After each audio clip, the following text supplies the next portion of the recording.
네, 안녕하십니까, 여러분. 이렇게 온라인상에서 뵙게 돼서 반갑습니다. 원래 강의라는 거가 같이 교실에 앉아서 얼굴과 얼굴을 마주대고 또 눈과 눈을 마주치면서 강의를 해야지 될 텐데 지금 코로나19 사태 때문에 이렇게 온라인으로 여러분들 뵙게 돼서 좀 아쉽고요. 오늘 제가 여러분들하고 나눌 말씀은 전북 관광의 미래에 대해서 우리가 좀 얘기를 해보고자 합니다. 관광이라는 것이 굉장히 중요해죠. 어떤 사람들이든지 버킷리스트를 써서 내보라고 하면 제일 먼저 나오는 것이 관광 아니겠습니까? 여러분도 마찬가지고 저도 마찬가지고요. 이 남북 문제라는 것은 이미 70년간 우리가 지금 다른 체제에서 떨어져서 살고 있는데 5천 년을 같이 살았는데 우리가 70년을 지금 떨어져서 살고 있지 않습니까? 그 정치, 경제로 해결을 못했던 문제를 우리가 관광이라는 어느 누구든지 인류가 가장 가슴에 가지고 있는 부드러운 관광이라는 문제를 가지고 남북 문제를 풀어보자 하는 그런 의도를 가지고서 방향성을 가지고서 여러분들하고 오늘 남북 관광에 대해서 얘기를 하고 또 이 남북 관광이 미래에는 어떠한 모습으로 한반도를 바꿀 수 있는지에 대해서 여러분들하고 말씀을 나누고자 합니다.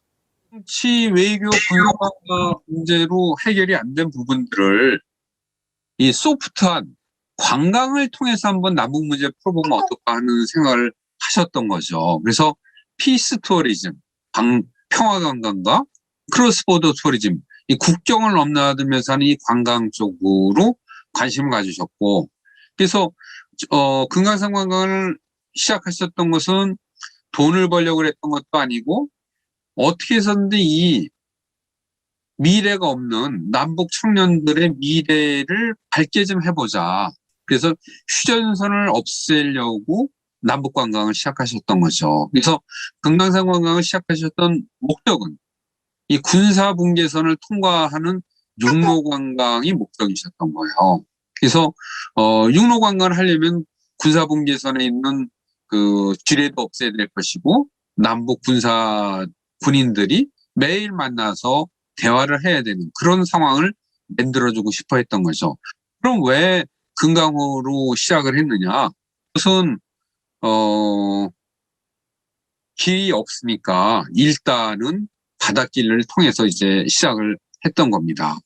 자, 여기서 우리가 굉장히 중요한 것은 이것은 서울대학교 행복연구소에서 수십만 명을 데이터를 분석을 해보니까 우리가 인생을 살아가면서 가장 우리한테 즐거움을 주는 것은 친구들과의 대화, 또 연인과의 데이트, 뭐 쇼핑, 먹거리. 근데 다 우리가 하는 거 모든 걸 다 조사해 보니까 여행이 되는 것, 관광이 되는 것이 인간한테 가장 큰 행복을 주더라 하는 얘기죠. 여행은 뭐죠? 쇼핑도 하죠, 먹기도 하죠, 친구들하고 대화도 하죠, 산책도 하죠. 그 자체가 데이트가 되죠. 그래서 여행이라는 것은 행복의 종합 선물 세트라고 결론을 내요. 그 보고서에 보면은. 자, 그러면은 우리가 남북 간에 이렇게 소프트한 여행, 관광을 통해서 남북 문제를 해결해보자 했던 것이 정주영 회장의 생각이셨던 거죠. 자, 그래서 또 하나 굉장히 중요했던 것은 countries by IQ, 여러분들 IQ 아시잖아요. 그죠? average IQ by country인데 보면은 1등이 싱가포르이고 홍콩이고 3등이 우리 대한민국이에요. 그런데 실질적으로 그 유엔에서 발표해 놓은 거 보면은 사우스 코리아가 1등으로 나와요. 왜 그렇죠? 자, 싱가포르나 홍콩 이게 다 도시국가잖아. 인구가 580만, 750만 밖에 안 되고 수천만 명, 우리는 5,200만이 가까이 되니까 대한민국이 IQ가 전 세계에서 가장 높은 나라다 하는 얘기죠. 우리 모두는 굉장히 그 자부심을 가질 필요가 있을 것 같아요. 에버리지가 한 88 정도밖에 안 되는데 우리는 106이거든요. 전 세계에서 가장 IQ가 좋은 나라가 우리 대한민국이다 하는 얘기죠. 이렇게 능력 있는 젊은이들이 사는 나라가 남북이 갈라져서 있으면 얼마나 답답하겠어요. 그래서 1989년에 정경 회장께서 북한에 올라가셔서 그 의정서를 맺으시죠. 그 의정서에 나와 있는 내용은 제가 앞에서 말씀드린 것처럼 관광을 하는데 동부지구 군사분계선을 통과해서 왕래를 하기로 한다. 이것이 핵심 목표였던 것이죠. 자, 그러면서 이제 5년간 9억 4,200만 달러를 북한에다가 줘야 되는데 매달 이제 2,500만 불, 이제 1,200만 불을 줘야 되는데 이것이 돈이 많다는 얘기들이 많이 있었는데 그 당시 생각은 다른 것도 굉장히 중요하지만 이 부분은 여러분들이 꼭 좀 이해를 하셨으면 싶은 거라요. 1년에 우리가 기름을 수입하는 게 약 한 11억 배럴 정도 돼요. 거의 유사하거든요. 앞으로도 뭐 조금 늘고 죽고 하겠지만 11억 배럴이라고 생각하시면 틀림없습니다. 자, 그러면은 우리가 기름을 11억 배럴을 수입을 하는데 1배럴당 1달러만 올라도 11억 달러가 그냥 하늘로 연기로 날아가는 거죠. 그래서 북한이 열겠다고 했던 것은 5년간 9억 4,200만 달러니까 계산하기 그냥 10억 달러라고 칩시다. 그럼 1년에 2억 달러 준다는 얘기인데 그것이 우리 경제로 봐서는 그게 큰 돈이 아닙니까? 왜? 11억 배럴에서 1달러만 올라도 11억 달러가 매달 나가는데 연기로 사라지는데 1년에 2억 달러 주고서 북한이 개방을 하게 되면 평화를 가져올 수가 있다면 이거 할 만하다 하는 생각을 가셨던 거죠. 그 당시에는 20달러 정도밖에 안 됐는데 이미 작년에는 60달러를 왔다 갔다 하고 있어요. 그러니까 이게 얼마나 올라가는 겁니까? 그래서 20달러 때에 비해서는 3배나 올라갔는데 그러면 40 곱하기 11억 하면은 400억 달러 이상이 연기로 사라지고 있다는 얘기죠. 그 부분을 우리가 좀 줄여보자 했던 거고, 우리 남북한이 군사적인 합의를 해서 어느 정도 서로 군사비를 줄일 수가 있다면 1년에 40억 달러를 줄일 수가 있는, 42조를 줄일 수가 있는 것으로 나와요. 그렇다면, 대학생들이 새로 지금 들어가는 학생들이 40만 명이 안 되는데 40만 명당 1,000만 원씩 줘도 4조밖에 안 되는 거죠. 그 막대한 돈을 관광을 통해서 줄여보자 생각하셨던 거죠. 그래서 남북 간의 관광이 잘 된다면, 평화롭게 된다면은 남북의 화해와 협력도 증진하고 남북 간 신뢰도 회복이 되고 한반도의 긴장도 완화하고 그것이 통일 및 세계 평화를 확인할 수가 있지 않을까 하는 생각에서 남북 관광 사업을 시작했던 겁니다. 그래서 결국은 1998년에 숫대 500마일 대에서 방북을 하고요.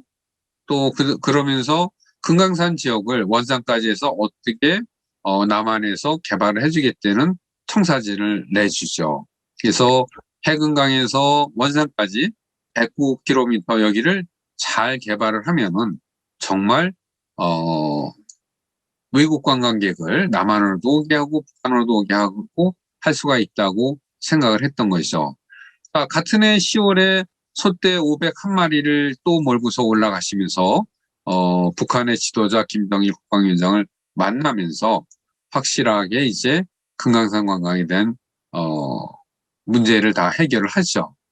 자, 11월 18일부터 금강산 관광이 시작이 되는데 그 당시만 해도 금강산 관광을 가려면 4시간짜리 그 교육을 받았어요. 북한에 가서 이런 건 하면 안 되고 이런 건 조심을 해야 된다 하는 걸 교육을 받아가면서 이제 갔었죠. 그러면서 금강산 크루즈가 대한민국 최초의 크루즈가 동해항에서 출항을 하게 됩니다. 말씀드렸던 것처럼 왜 육로로 못 가고서 이걸로 배로 갔죠? 육로는 아직 길이 마련이 안 됐으니까 지뢰가 없는 바다로 해서 북한을 가기 시작했던 것이죠. 그래서 이제 금강호, 복매호, 풍화호, 설봉호 4대 크루즈와 한 대 설봉호는 이제 카페리에 가깝죠. 여객을 한 600명 싣고서 쭉 이제 매일 북한을 왔다 갔다 하게 됩니다. 그러면서 북한 내에서도 굉장히 반대가 많이 있었어요. 왜? 남한 사람들이 북한에 갑자기 몰려 들어오면은 자기네 국민들한테 많은 그 어려움이 있을 거라고 그래서 북한 내부에서도 엄청난 반대가 있었지만은, 김정일 국방위원장이 직접 금강산에 내려와서 금강산을 국제관광 특구로 만들겠다고 사인을 해놓고 가죠. 서명을 해놓고 가죠. 자, 그러면서 이제, 남북 관계가 좋아지면서 경의선과 동해선에 철도가 연결시키려고 착공식을 하게 되고, 북한에서는 최고 인민회의 상임위원회는 우리 같으면 국회거든요. 국회에서 금강산 관광 특구법을 발표하면서 50년간 자기네 그 금강산 지역을 현대에다가 토지 이용권을 발급을 하게 되죠. 그러면서 남북 관계가 좋아지면서 이제 육로 시범 관광이 드디어 시작이 되죠. 98년에 배로 시작을 했지만은 육로를 이렇게 뚫는데 한 5년이 더 걸리게 됐습니다. 그리고 여기서 잘 보셔야 될 거, 2003년에 육로 시범 관광을 했지만은 결국에는 5년이 된 세월이 또 더 걸린 다음에 육로 관광이 이제 시작이 되죠.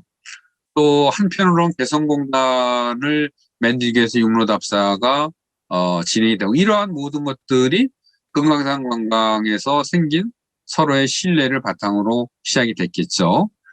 그러면서 개성공업지구 건설 착공식을 가기 위해서 광화문에서 출발한 대한민국의 관광버스들이 북한 쪽으로 들어가고 있는 사진이고요. 그래서 2003년 9월 1일이 이제 육로 관광이 본격적으로 시작이 됩니다. 자, 육로 관광이 시작이 되고, 또 2003년에는 평양 유경체육관 개관식 참가하는 버스들이 차량이 약 80대가 북한 지역으로 넘어가게 됩니다. 여기에서 보면 우리가 얼마나 왜 정녕 회장께서 남북 간에 그 길을 없애려고 하셨는지를 아주 명확해 보입니다. 여기 하얀 선이 보이시나요? 우리 체육회 같은 거 할 때 석회가를 이렇게 쭉 뿌리잖아요. 배구 네트도 하고 족구 네트도 만드는데, 요 하얀 선, 여기는 남한 지역이고 여기는 북한 지역이에요. 그래서 여기서 지금 입국 심사를 하고 있는 겁니다. 약 1000여 명의 남한 분들이 평양에서 있었던 정정체육관 개관식에 참석하기 위해서 가는 건데, 요 하얀 선이 도대체 무슨 의미를 가지고 있길래 이렇게 남한과 북한이 갈라져서 살아야 되느냐 하는 아주 극단적인 예를 보여주고 있습니다.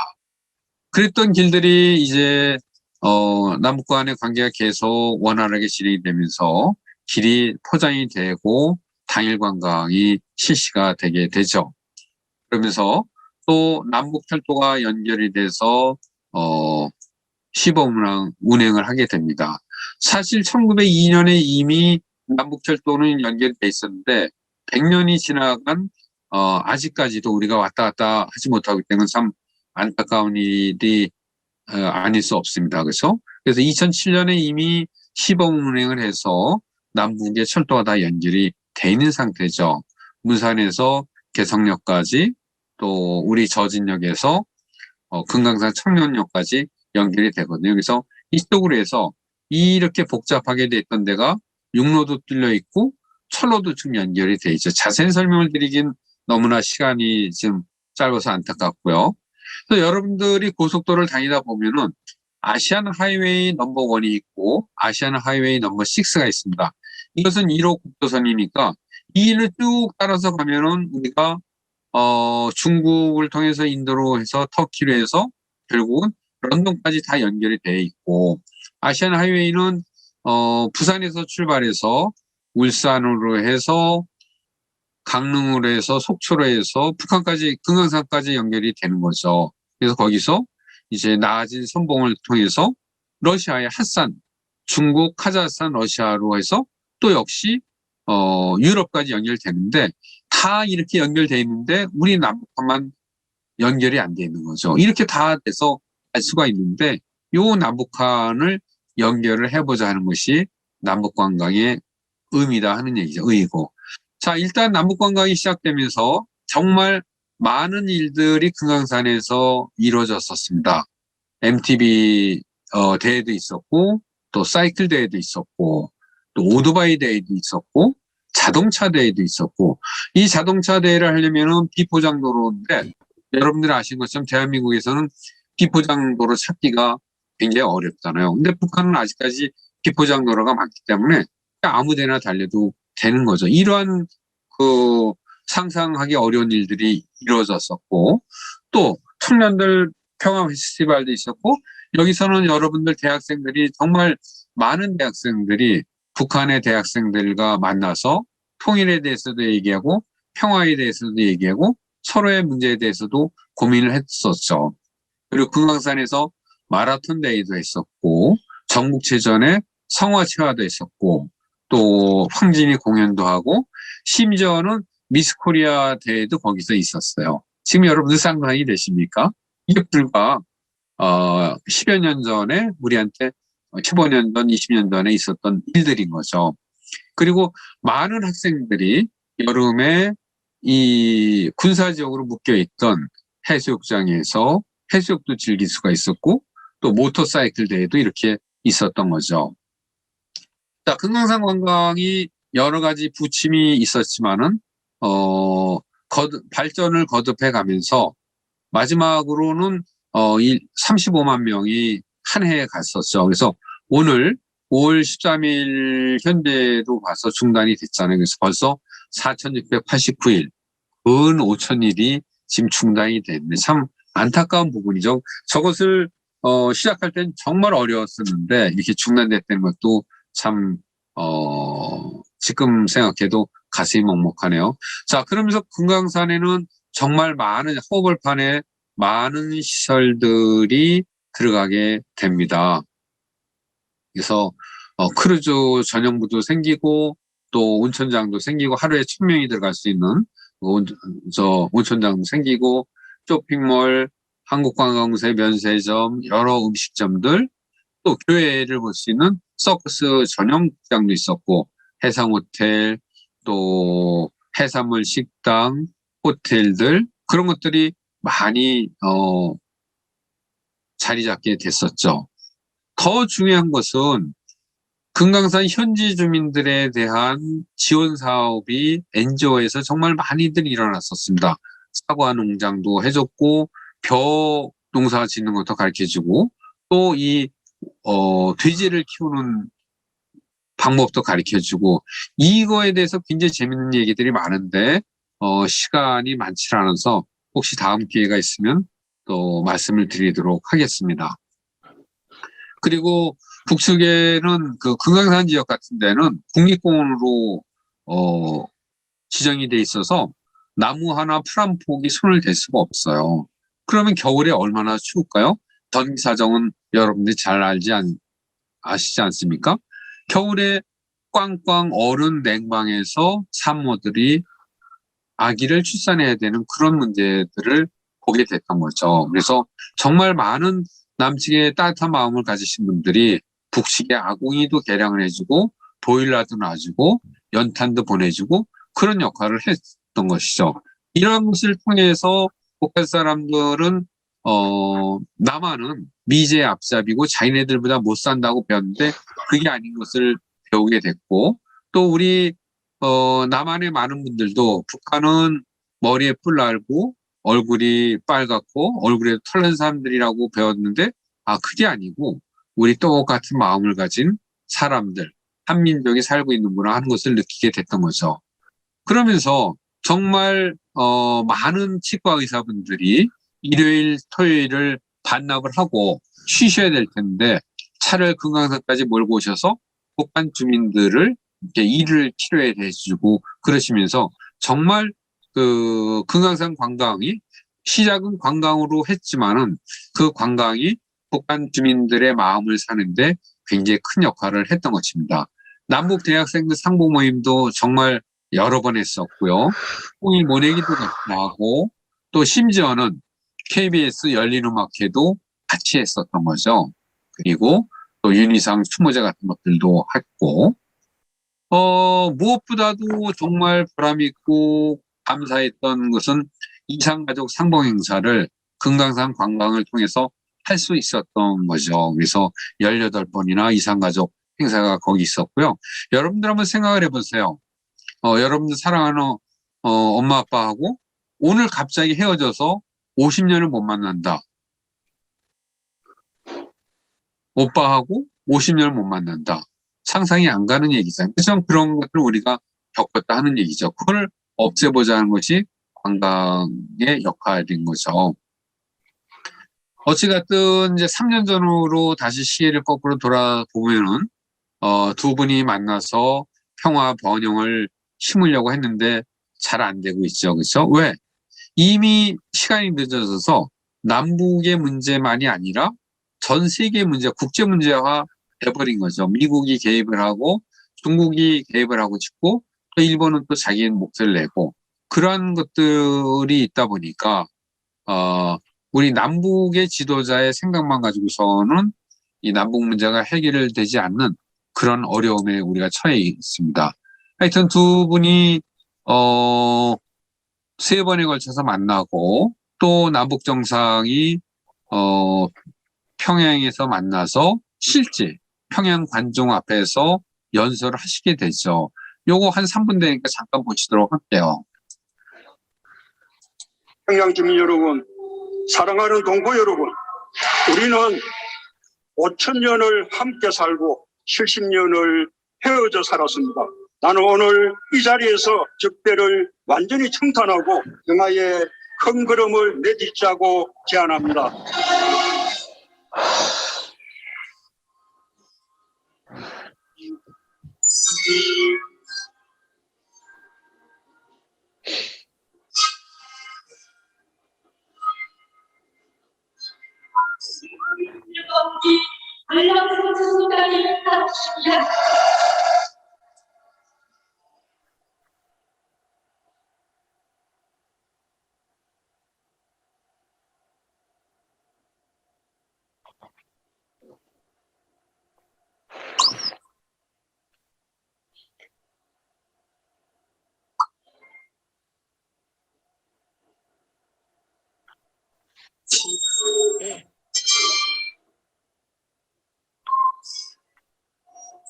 오늘 김정은 체적으로 합의했습니다. 나는 나와 함께 이 담대한 여정을 결단하고 민족의 새로운 미래를 향해 뚜벅뚜벅 걷고 있는 여러분의 지도자 김정은 국무위원장께 아낌없는 감사와 박수를 보내준다. 우리는 5,000년을 함께 살고 70년을 헤어져 살았습니다. 나는 오늘 이 자리에서 지난 70년 적대를 완전히 청산하고 다시 하나가 되기 위한 평화의 큰 걸음을 내딛자고 제안합니다. 우리 함께 새로운 미래로 나아갑시다.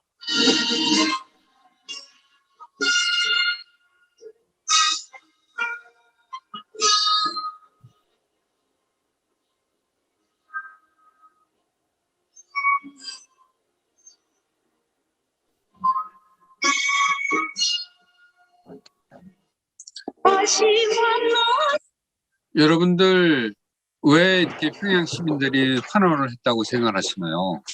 우리뿐만이 아니라 평양에 계신 분들도 북한에 계신 우리 동포들도 평화롭게 살고 싶은 거죠.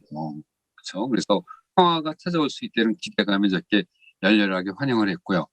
안타깝게 뭐 지금은 상황이 3년 전하고 좀 틀리긴 하지만 그래도 우리가 포기할 수 없는 것이 한반도의 평화고 그러한 것과 연결지어서 관광이 할 수 있는 역할을 우리가 지금 고민을 해보고 있는 겁니다. 전쟁의 위험을 없애기로 합의를 했고요. 자, 백두산 천지죠. 정말 아름다운 산인데요. 세계 여러 군데를 다녀와도 이만큼 가슴을 뛰게 하는 그 산은 없었던 것 같아요. 자, 하여튼 백두산까지 방문하시고 또 그 당시 나눴던 말씀들이 이 민족의 명산 백두산에 남한의 많은 사람들이 올 수 있도록 합의를 했었던 것이죠. 그러면서 이제 2019년 1월 1일 날 김정은 국방위원장은 저거를 하죠. 금강산하고 개성공업지구를 어떠한 조건도 없이 다시 시작을 했으면 좋겠다는, 얘기를 하고요. 그러면서 그 당시 어떤 얘기를 했나 직접 한번 들어볼까요? 지난해는 70여 년의 민족분열 사상 일찍이 있어본 적이 없는 극적인 변화가 일어난 격동적인 해였습니다. 우리는 항시적인 전쟁 위기에 놓여있는 조선반도의 비정상적인 상태를 끝장내고 민족적 화해와 평화 번영의 시대를 자, 그래서 무슨 얘기를 하냐면은, 열어놓을 결심 밑에 한해 정초부터 북남관계의 대전환을 위한 주동적이며 과감한 조치들을 취하였습니다. 내외의 커다란 기대와 관심 속에 한 해 동안 세 차례의 북남순회 상봉과 회담이 진행된 것은 죄없는 일이며 이것은 북남관계가 완전히 새로운 단계에 들어섰다는 것을 뚜렷이 보여주었습니다. 조선반도에 더 이상 전쟁이 없는 평화시대를 열어놓으려는 확고한 결심과 의지를 담아 채택된 판문점 선언과 9월 평양 공동선언, 북남 군사 분야 합의서는 북남사의 무력에 의한 동족 상정을 종식시킬 것을 확약한 사실상의 불가침 선언으로서 참으로 중대한 의의를 가집니다. 북한남의 체육인들이 국제경기대회에서 공동으로 진출하여 민족의 슬기와 힘을 뻗칠 때 우리들은 평양과 서울을 자, 하여튼 그런 식으로 이제 여러 좋은 얘기를 하면서, 금강산과 개성공업지구를 바로 재개를 하자고 했었는데도, 잘 안 됐죠. 그렇죠? 안타까워요. 어쨌든, 우리 대통령께서도 어떻게 해서라도 이 남북관계를, 개성공단과 금강산 관광을 다시 재개하려고 애를 썼고, 또, 금강산 관광이 대북 제재를 피할 수가 있는 수단이고, 미국 측에서도 내놓을 수 있는 카드가 금강산 관광이라는 얘기를 이제 쭉 하고 있습니다. 시간을 좀 드리기 위해서 동영상은 원하시면은 제가 따로 보내드리도록 하고요. 갈게요. 자, 그러면 북한은 어떤 생각을 가지고 있느냐? 그 관광에 대해서. 지난해 대북 제재의 와중에도 코로나19와 수해로 힘겨운 한 해를 보냈던 북한. 올해도 코로나 상황이 변수가 되겠지만 북한은 일단 관광 사업을 재개하려는 움직임을 보이고 있습니다. 명승지 보수 작업과 도시건축물 홍보도 나서고 있는데요. 지금부터 함께 보시겠습니다. 기묘한 돌고드름과 돌꽃이 가득한 이곳. 평안북도 구장군에 있는 용문대굴입니다. 약 4억 8천만 년 전부터 형성된 천연 석회 동굴로 북한 천연기념물 80호로 지정돼 있습니다. 최근 북한은 이곳의 입구를 새로 꾸미고 보수 작업을 마친 내부를 공개했습니다. 방해운정 속에 마련된 우리 영문대굴은 이번에 정말 하여튼 북한도 그 관광시설을 계속해서 개봇을 하고 있고요. 자, 그러면 이제 현재 정부 대북 정책은 새로운 경제 지도를 하려고 그리해서 우리 이 허리를 연결해서 정말 우리가 달서는 한반도 또 평화로운 한반도를 만들려고 하고 있죠. 우리가 살 길은 경제 통일이라고 했습니다. 그러면서 이 끊어진 것을 다 연결을 해서 우리가 반도성을 회복해서 대륙으로 진출할 수 있는 그러한 여건을 만들어 주려고 하는 거죠. 그 수혜는 바로 여러분들한테 가는 거겠죠. 그래서 개별 관광을 지금 진행을 하고 있는데 해결해야 될 부분들이 조금 있죠. 자, 어찌갔든 우리는 남북을 연결해서 여러분들이 마음 놓고 중국을 통해서 러시아를 통해서 유럽까지 여행을 할 수 있는 그러한 여건을 만들려고 지금 애를 쓰고 있고요. 그럼 그 많은 것 중에서 왜 정정 회장도 그렇고 우리가 지금 그 남북 관광에 대해서 얘기를 하고 있냐? why 투리즘이 중요하느냐 하는 얘기죠. 자, 현 시점에서 한반도의 화두는 남북 관계가 개선이 되고 평화로웠으면 좋겠고, 또 여러분들 일자리 얼마나 지금 걱정을 하고 있습니까? 그렇죠? 또 경제 활성화, 이런 모든 것들을 한 방으로 끝낼 수 있는 것이 무엇이냐? 그것이 결국 관광이 된 얘기를 유엔에서 얘기를 하고 있습니다. 유엔 월드 투리즘 오가니제이션이거든요. 유엔 산하에 있는 관광기구죠. 거기서 왜 관광이 중요하다고 그러냐면은 이 부분이죠. 우리가 가장 생각하고 있는 이 피스 앤 시큐리티, 평화를 유지하고 안보를 가져오고 여러분들 일자리를 창출하고 우리가 그렇게 원하는 돈 버는 거, 이코노믹 그로스하고 국가가 발전할 수 있는 이 모든 것을 관광이 해결할 수 있다고 얘기를 하고 있는 거죠. 그렇기 때문에 오늘 우리가 남북 관광의 미래에 대해서 지금 얘기를 하고 있는 것입니다. 자, 그래서 이제 투어리즘은 그야말로 평화를 드라이브할 수 있는 추동력이 될 수 있다는 것을 월드 트래블 앤 투어리즘 컨설에서 얘기를 하고 있는 거죠. 그리고 67년에 WTO의 전신인 IOTO에서 뭐라고 그랬죠? 투어리즘, 패스포트 피스, 관광 산업이야말로 평화로 가는 여건이라고 얘기를 한 거죠. 이런 여러 가지 이론적이고 실무적인 백그라운드를 가지고서 남북 관광을 우리가 추진하려고 하는 거예요. 왜? 북한도 가장 원하는 산업이고 보면은 1995년에서 2030년까지 이 파란 선이 관광객이 세계 관광객이 늘어나는 추이를 유엔에서 해놓은 것입니다. 자, 2020년에는 조금 내려갔겠죠, 그렇죠? 조금이 아니라 확 내려갔겠죠. 생각지도 않았던 그 코로나19 때문에. 그렇지만은 이 빨간 점은 실제적으로 관광 산업이 성장했던 것을 보여주고 있습니다.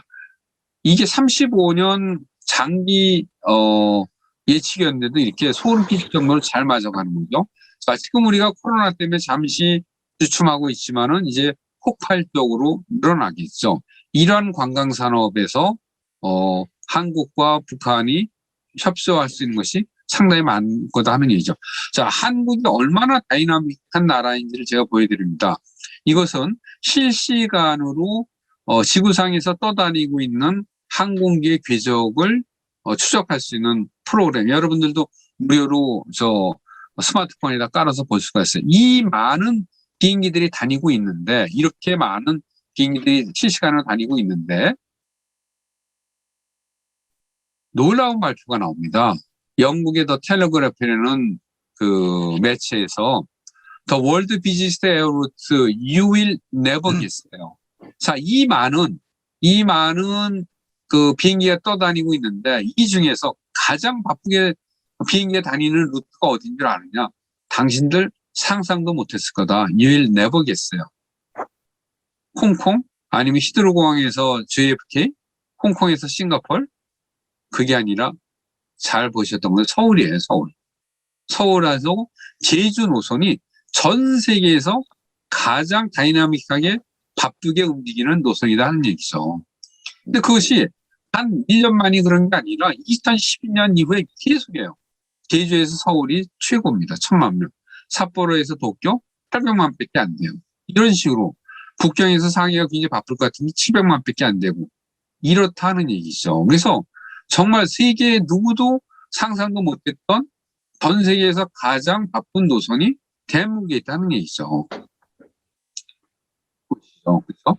김포에서 제주가 가장 넘버원이에요. 전 세계에서. 이러한 역동성을 가지고 있는 나라인데 2011년, 12년, 14년 그 이후에도 마찬가지입니다. 계속해서 김포에서 제주가 전 세계에서 가장 바쁜 노선이다 하는 얘기입니다. 자, 그리고 또 하나는 우리는 바로 14억 인구를 가지고 있는 중국하고 붙어 있는 나라예요. 근데 중국 관광객은 앞으로도 계속해서 늘어날 수밖에 없죠. 골드만삭스사에서 만드는 자료인데 중국은 대학생들이 7,400만 명 내지 8천만 명이 매년 졸업을 하는 거죠. 대학교에서. 근데 그 사람들이 이제 다 여행을 갈 사람들이다 하는 얘기죠. 그리고 계속해서 청년층이 늘어나면서 이 사람들이 전 세계 1위로서 중산층도 가장 많고 또 해외여행을 다닐 텐데 거기하고 국경을 접하고 있는 대한민국이다 하는 얘기죠. 그래서 하여튼 중국하고 북한은 계속해서 그나마 코로나가 있기 전에는 많은 관광객들이 왔다 갔다 했고요. 그리고 시진핑 주석이 야, 북한에 좀 많이 가라 그러니까 그냥 줄을 서서 요거 넘어가면 이제 북한입니다. 육로로 다닐 수가 있으니까 이런 상황이 벌어지고 있는 거죠.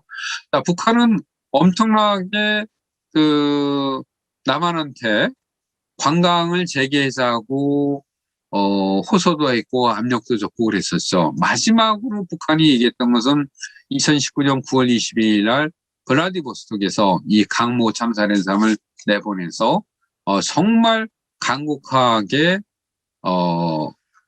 관광을 다시 하자고 얘기를 합니다. 그 얘기를 한번 들어보실까요? 세계 옮겨사는 양육강식의 장군의 법칙이 이 지구상에 아직까지 만연되었죠. 이 양육강식의 장군의 법칙을 반만 년 전 동방의 대국으로 이용되시던 우리 단군 민족이 조선반도에 한국으로 쫓겨 내려왔고 자기가 문화를 전파한 기이한 민족에게 작은 나라마저 성투를 택배하며 40년 동안 식민지도회를 살자하며 남겨주며 1만의 희생자와 20만의 어린 소녀들이 단군의 성명을 대지 않으면 안 되게 되었습니다. 또한 그에 대한 보상이나 사죄를 해방시키는 전쟁과 가지로는 국가들에 대하여 가차없이 징벌하려 왔습니다.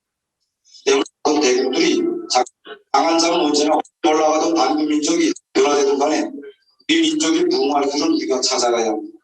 무엇도 경우에도 인간의 유행과 자유를 막을 수 없다고 인권을 가지고 그토록 멈추기만 하는 초대국들이나 대국들에게 당당히 말할 수 있는 관광사업입니다. 관광을 하겠는데 도로가 나빠서 관광객들이 불편하기 때문에 고속도로를 놔야 하며 관광객들이 편리를 고속철도를 넣어야 한다고 하는데 제재 대상이 될 수 없는 것입니다. 관광객들이 호텔에 들고 싶어하는 호텔을 주고 목욕을 하고 자겠다고 하고 사우나 시설을 지었는데 호텔과 사우나를 짓지 말라고 할 사람은 없습니다. 관광을 왔더니 환경이 너무 좋아 묘색의 요양치료를 여기서 하고 싶고 또 돌아갈 때 적당히 자기의 뼈를 묻고 싶다는 해외에서 사는 동포들이 자기 소원을 풀겠다고 하는데 이걸 못해줄 소원이 없는 것입니다.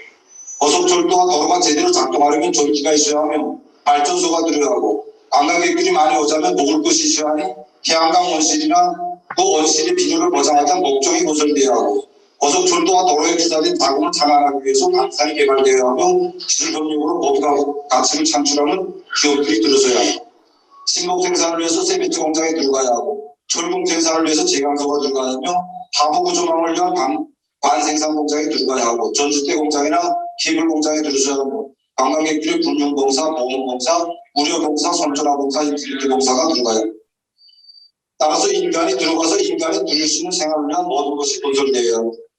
외국인이 들어가다가 외국인만 들어가게 된다. 우리 조선민족도 다 같이 관광 가겠다고 하게 되면 우리 조선민족이 다 관광을 하게 되는 것입니다. 또한 관광을 통해서 경제 교류가 실현되고 민족의 교류가 실현되게 됩니다. 사람이 길을 만들면 사람이 다녀야 길이 좋아집니다. 길이 좋아져야 교류가 활발해지면 교류가 활발해져야 불신이 사라지고 기회가 생기면 기회가 생겨야 화합이 되면 통일이 됩니다. 지금 여기 계시는 모든 분들은 자, 지금 관광의 중요성에 대해서 꼭 얘기를 하잖아요. 그래서 관광을 통해서 결국은 자기네 산업도 발전할 것이고 한반도가 발전하고 평화가 올 것이다 하는 얘기를 하고 있습니다. 시간이 없으니까 요쯤에서 넘어갈게요. 자, 결국 무슨 얘기를 하고자 하는 거 하냐면은 전 세계에서 가장 관광 경쟁력이 넘버원인 나라가 스페인입니다. 정말 싸고 먹을 것도 많고 볼 것도 많은 나라죠. 근데 스페인의 관광 담당자들이 가장 부러워하는 나라가 어디냐면 대한민국이라는 얘기죠. 그 이유를 아시겠습니까, 여러분들? 자, 스페인은 이 유럽 인구를 전체를 다 합쳐봐야 7억 명밖에 안 돼요. 7억 명밖에 안 되거든요. 그런데 이 많은 나라들을 다 하고 그 중에서 EU만 하면 5억 명밖에 안 됩니다. 그러니까 스페인이 이렇게 관광산이 발전하고 전 세계에서 그 관광 경쟁력이 1위인 나라임에도 불구하고 한국을 부러워하는 나라는 자기네들은 EU 국가는 5억밖에 안 되고 전체 EU 외에 유럽편을 다 합쳐봐야 7억밖에 안 되는데 한국은 14억 인구를 가진 중국에 붙어 있다는 거죠. 그리고 G2는 중국과 G3는 일본, 또 이 러시아. 이렇게 관광객을 끌어들이기 좋은 나라가 없는데 여기 잘라져 있으니 비행기밖에 못 다니잖아요. 이걸 육로로 하면 굉장히 좋겠다. 또 하나 더 좋은 것은 14억 인구가 여기에 다 몰려 있잖아요. 그렇죠? 그러니까 뭐 비행기 타면은 40분, 1시간이면 다 연결되는 이런 데에 있다 하는 얘기죠. 그래서 그런 면에서도 우리 남북한의 관광이 연결된다면은 정말 좋은 일이 일어날 거다 하는 얘기죠. 자, 이제 시간이 없으니까 부지런히 가야 될 텐데 시간이 없는 건 조금 지나갈게요. 자, 좀 지나갔어. 자, 그럼 북한의 관광 개발 현황은 어떠냐? 하여튼 북한에도 관광대학이 있어요. 평양관광대학이 있는데 여러분들이 이제 학생도 있고 일반인도 계실 텐데 그럼 북한의 관광대학의 모습은 어떤지를 잠깐 동영상을 보도록 하겠습니다.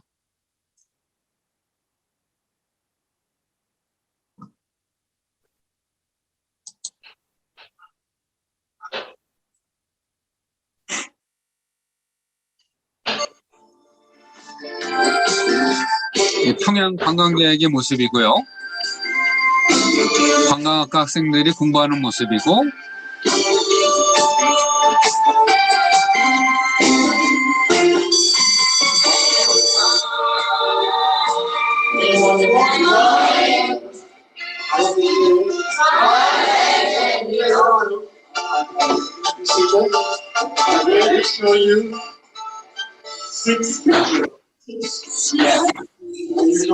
One, two, three, four, five, all six of them. No looking. Okay, start.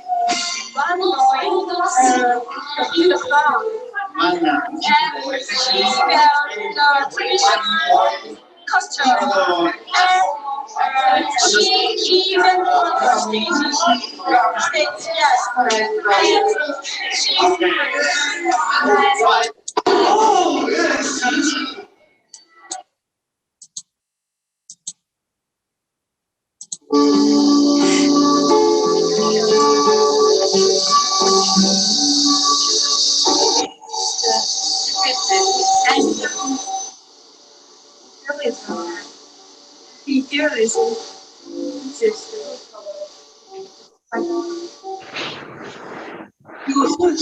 우리 민족은 영토도 핏줄도 언어도 하나라는 단일 민족이라는 걸 형성했습니다. This was our country, our nation.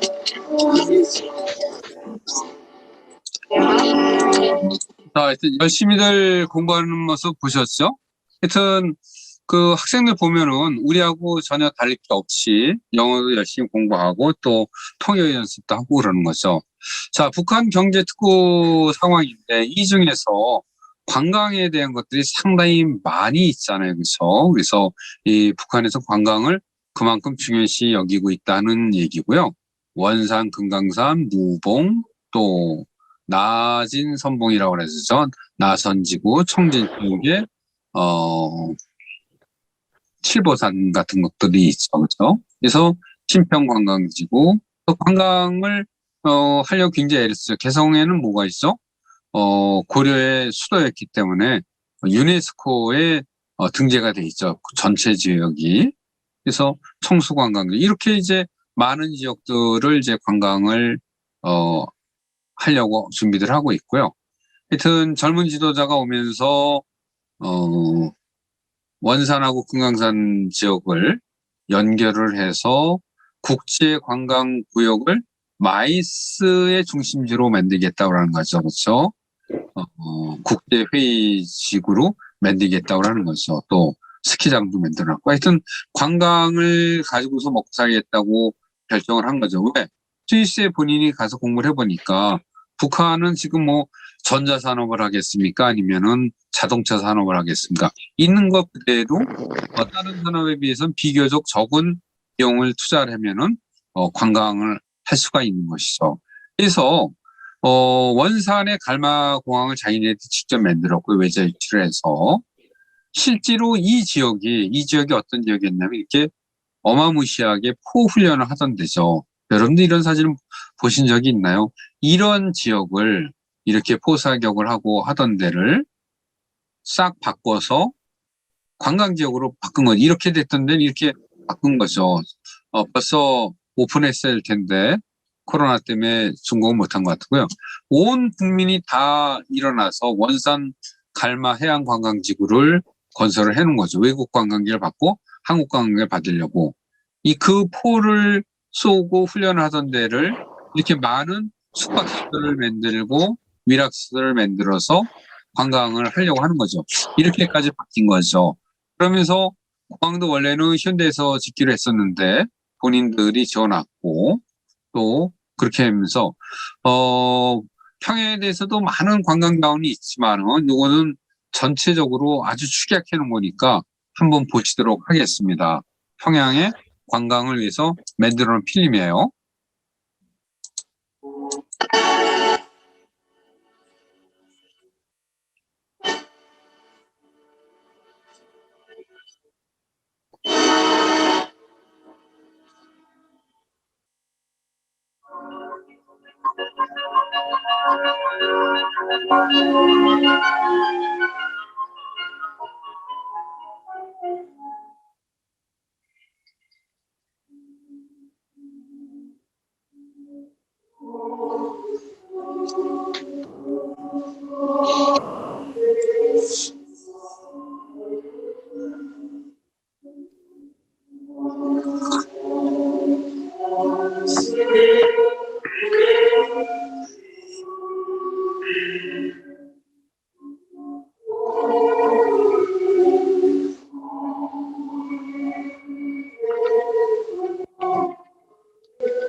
시간이 있으면 다 보면 좋을 텐데요. 여러분들 혹시 또 질문이 있을지도 몰라서 넘어가도록 하겠습니다. 이것은 북한에서 제작한 건 아니고 더 리틀 빅 월드라고 전 세계에 이렇게 축약을 해서 만들어주는 분들이 있는데 무료로 해줬다고 그러네요.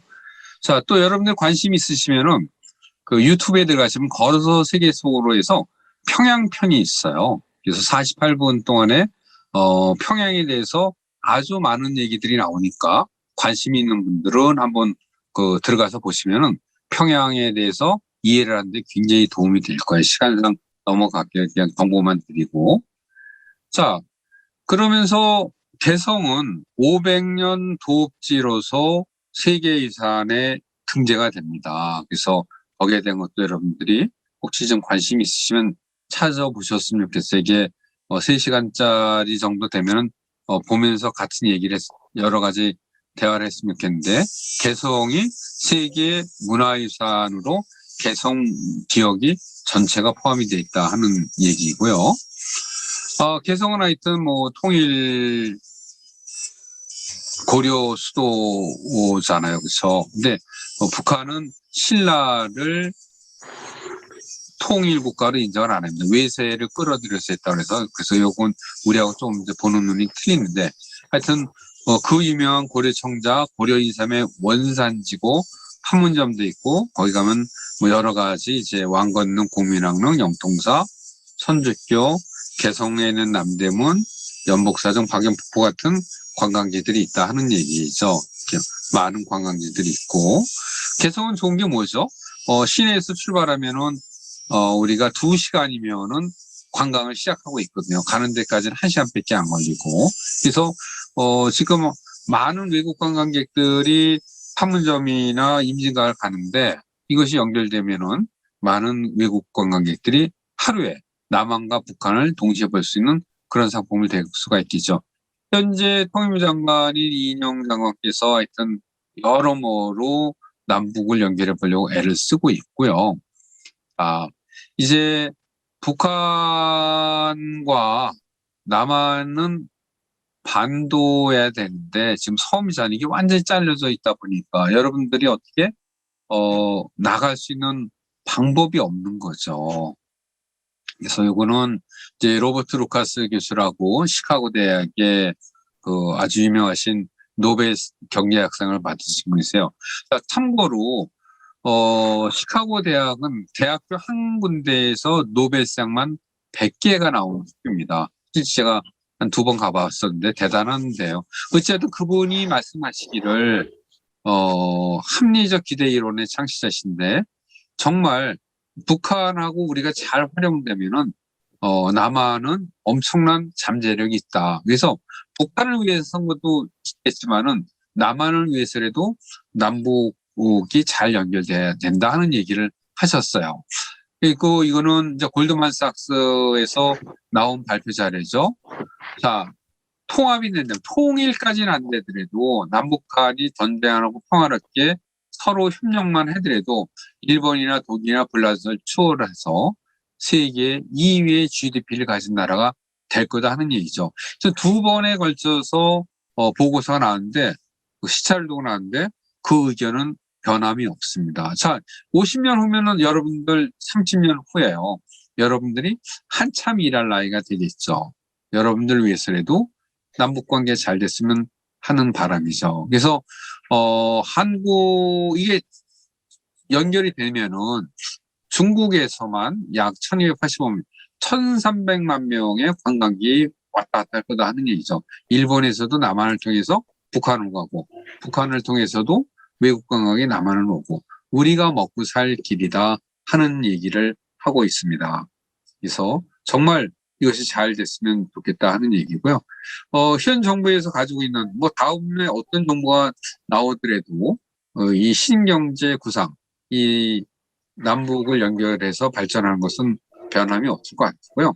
하여튼 이것이 연결이 돼서 정말 여러분들이 마음 놓고 평화롭게 살면서 외국을 육로를 통해서 가는 날이 있었으면 좋겠다 하는 얘기죠.